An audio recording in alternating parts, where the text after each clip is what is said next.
मोगाच्या भावान आनी भयणीनो, आतांच आमी ही ताल्यांताची ओपार आयकल्या. जेजूच्या काळार एक ताल्यांताचें मोल, एक ताल्यांताची किंमत एक मनशाच्या 15 वर्सांचो पगार आसलो. देखून एक ताल्यांत बरोच चड एक बरी चड गिरेस्तकाय ती. आयच्या ह्या ताल्यांताच्या वापरीन आमकां जायते शिकवण दिता. पयलें म्हणल्यार देवान आमकां सगल्यांक जायते गूण, शेगूण आनी देण्यांनी भरलेलीं आसात. आमी ते वेव्हारांत घालूंक आयचे ही वपार आमकां आपयता. बिस्ते ते लिपोवन दवरूंक आमकां आपयल न्हय. ते एक ताल्यांत दिलोले चाकरा भाशेन आमकां जावंक आपयना. ते 2 चाकर, पयले 5 आनी 2 दिलोले ते ताल्यांत ते चाकर जबाबदारीचे चाकर. सो आज ही वपार आमकां एक जबाबदारीची मनशां जावंक आपयता.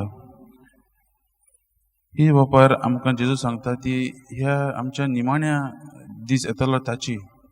देवान आमकां हे गूण दिल्यात, ही देणी दिल्यात, हे शेगूण दिल्यात, ते आमकां वापरूंक वेव्हारांत घालूंक जेजू आपयता. देवाच्याच सर्गीचें राज परगटूंक, देवाच्याच सर्गीच्या राजाक हे गूण वापरूंक तो आपयता.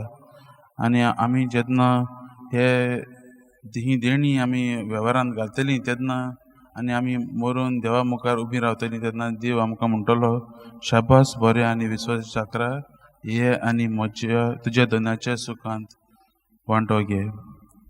मोगाच्या भयणीनो, ही आयची वपार आमी आयकल्या ती आमकां आमचेरूच नियाळ करूंक हे प्रश्न दिता.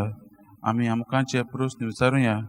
आमी देवान आमकां दिल्ली ही देणी वापरतात काय, ताचे सेवेक वापरतात काय, देवाचे उतराक आमी आख्या काळजान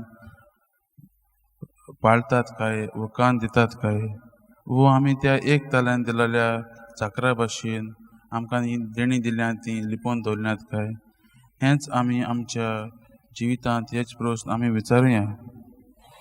मोगाच्या भावानो भयणीनो, देवान आमकां सगल्यांत ही देणी दिल्लीं आसात आनी आमी देवाचेरूच विस्वास दवरून हे देण्याचो वापर करूंक गरजेचो.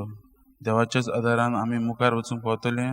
देवाच्याच आदारान आमी ही देणी दिल्यात ती आमी आमच्या पवित्र सभेंत आनी समाजांत आमच्या भाव भयण्या पासत वापरूंक पावतल्यात. तर आयच्या दिसा आमी हो थाराव घेवया. देवाच्याच आदारान आमी आमकां दिल्लीं गूण बरे भाशेन आमी वापरूंक आनी ते वेव्हारांत घालूंक म्हूण प्रयत्न करतलीं म्हूण आमी हो थाराव घेवया.